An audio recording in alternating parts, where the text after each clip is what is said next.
Doctor करोड़ी सिंह जी, अगर आप देखें तो जब टैरिफ का आज रात से, क्योंकि कह रहे हैं लग जाएगा, उसके बाद अगर हम देखें तो भारत पर इसका क्या असर आपको लग रहा है, और कौन कौन से ऐसे क्षेत्र हैं जो इससे प्रभावित होते नजर आ रहे हैं? और उसके अलावा अगर ये तिगड़ी बनती है जिसकी हम बात भी कर रहे थे, इस तिगड़ी के बाद जो डॉलर की स्थिति है, क्या वास्तव में वो और ज्यादा कमजोर होगी? जी। देखिए संजय जी, भारत में जो स्मॉल और मीडियम लेवल के एंटरप्राइजेज हैं उन पे बहुत ज़्यादा असर पड़ेगा। हम्म। लेकिन भारत में एक चीज हमने हमारे शास्त्रों में भी, हमारे दर्शन में भी पढ़ी है कि निराश होने के बाद में, जो निराशा के बाद होता है वो क्रांतिकारी परिवर्तन होता है। और इसीलिए गीता में विषाद को योग कहा गया है कि आप ज्यादा निराशा में जाएंगे, विषाद में जाते हैं तो वो एक योग के रूप में एमर्ज होता है और उसमें फिर क्रांतिकारी परिवर्तन होते हैं। तो भारत के सामने एक बहुत बड़ी चुनौती सामने आई है टैरिफ को लेके। लेकिन हम जो मीडिया में बातचीत कर रहे हैं, वो टैरिफ को हम कह रहे हैं चाइना पे क्यों नहीं लगा रहा, दूसरे देशों पे क्यों नहीं लगा रहा, यूरोप पे इतना क्यों नहीं लगाया। और उधर से एक्सप्लेनेशन, ऑफिशियल एक्सप्लेनेशन आ रहा है अमेरिका की तरफ से, विशेष रूप से उनके चार जो नेता हैं, एक रूबियो हैं, स्कॉट बेसेंट हैं, कैरोलिना लिवेट हैं जो व्हाइट हाउस की स्पोक्स पर्सन है, और पीटर नोरो हैं। ये सब एक्सप्लेनेशन दे रहे हैं। वो ये कह रहे हैं कि रशिया के यूक्रेन के संकट को भारत बढ़ा रहा है और भारत वहां से रशिया से तेल ले रहा है। चाइना केवल 13% लेता था, 16% हुआ चाइना का। इंडिया 1% लेता था, 42% लेने लग गया, और इंडिया उसको रिफाइन करके एक्सपोर्ट कर रहा है। तो इंडियन जो कॉर्पोरेट सेक्टर है और इंडियन जो पब्लिक सेक्टर की कंपनियां हैं वो इससे फायदा उठा रहे हैं, प्रॉफिट ले रहे हैं। ये एक्सप्लेनेशन अभी तक सामने आया है, लेकिन ये पर्याप्त नहीं है मेरे ख्याल से। इसके अलावा ट्रंप का जो बेस है, हम्म। जिस मागा के नाम से, मागा का जो सपोर्टर है, ग्रुप है, वो सबसे बड़ा दबाव बना रहा है। उसमें एक कारण तो यह है कि H1B वीजा है, उसको कंज्यूम करने वाले 75% इंडियंस हैं। जी। और वो चाहते हैं कि जो हमारे अनएम्प्लॉयमेंट है या अमेरिकन को वहां एम्प्लॉयमेंट नहीं मिलता है, क्योंकि उसके लिए वो इतने क्वालिफाइड नहीं है जितने भारतीय हैं, तो वो भारतीयों को जिम्मेदार ठहराते हैं। तो एक तो मागा की तरफ से ये दबाव बन गया ट्रंप पे कि इंडिया को कमजोर किया जाए। दूसरा यह है कि ट्रंप ने ये सोचा कि इंडिया को से मैं हर टर्म्स एंड कंडीशंस मना लूंगा, और इसीलिए भारत के प्रधानमंत्री को उन्होंने चौथे हेड ऑफ द गवर्नमेंट के नेता को रूप में बुलाया था। और एक बहुत बढ़िया एक संयुक्त वक्तव्य भी जारी हुआ जिसमें 500 बिलियन का 5 साल में करने का था ट्रेड को, और भी बहुत सी बातें हुई। बहुत अच्छा वो जॉइंट वक्तव्य था। लेकिन उसके बाद जो ट्रेड डील चला, वो जो 5 राउंड में भी कुछ नहीं हुआ, तो ट्रंप और ज्यादा इरिटेट हो गए। वो ये मान के चल रहे थे कि भारत को मैं जैसा चाहूंगा मना लूंगा।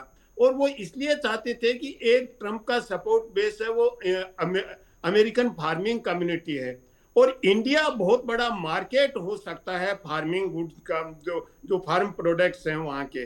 लेकिन इंडिया अपने फार्मर्स को, अपने जो स्मॉल स्केल एंटरप्रेन्योर्स हैं उनको प्रोटेक्ट करना जरूरी है। और दूसरा, उसमें हमारी दूसरा कल्चरल मामला भी है, क्योंकि वो गायों को कुछ नॉन वेज चीजें खिलाते हैं, उससे फिर जो प्रोडक्ट, मिल्क प्रोडक्ट होते हैं, वो हमारे यहाँ कल्चरल और जो रिलीजियस सेंटिमेंट है उसको भी हर्ट करता है। तो इस तरह से भारत उनको इतना खुला छूट नहीं दे सकता।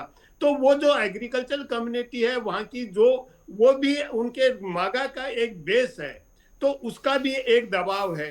तीसरा है कि भारत का बहुत बड़ा मार्केट है, तो वो ये चाहते थे कि भारत को दबा के इतना बड़ा मार्केट मैं अपने हाथ में ले लूंगा। एक स्ट्रेटेजिक रीजन भी है, वो ये मान के चल रहे थे, ये अमेरिका की पुरानी स्ट्रेटेजी है, भारत को चीन के विरुद्ध यूज करना। वो जो क्वेड है उसमें भी ये प्रयास किया कि क्वेड को एक सैनिक संगठन के रूप में, सैनिक जो एक्सरसाइज है उसका बेस बनाया जाए। और क्वेड ने साउथ चाइना सी में एक्सरसाइज की तो उसमें भारत ने ज्वाइन नहीं किया, केवल 3 देशों ने की। तो वो ये मान के चल रहे थे कि हम भारत को, चाइना को कंटेन करने में यूज करेंगे। भारत अपनी ऑटोनॉमी दिखाई, भारत उस रूप में यूज नहीं हो रहा है, अच्छा क्योंकि जो करोड़ी जी, इंडो अगर आप पैसिफिक का देखें करोड़ी कंसेप्ट सिंह था जी, वो जी ट्रंप ही जी, लाए थे। इंडो पैसिफिक का पहले नहीं था, एशिया पैसिफिक का धारणा थी। जी। तो वो ट्रंप ही लाए थे, इंडिया को यूज करेंगे, उसमें भी वो असफल हो गए। तो अब भारत पे ये सब दबाव की वजह से वो कर रहे हैं, टेरिफ अच्छा एक चीज इम्पोर्टेंट नहीं बताइए है आप, अगर आप भारत पे। देखें कि इसका असर केवल भारत पे कोई पड़ेगा, भाई अमेरिका में भी तो हमारा जो सामान जाता है उन पर भी तो असर पड़ेगा ना।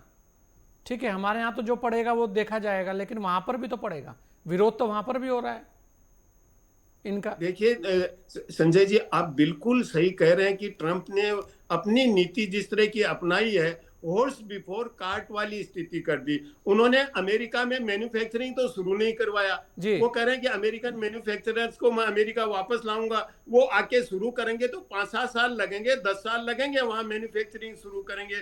तो अमेरिकन कंज्यूमर के लिए संकट आ गया, क्योंकि उसको जो भारत से या दूसरे देशों से जाता था वो टैरिफ बढ़ाने से बहुत महंगा मिलेगा।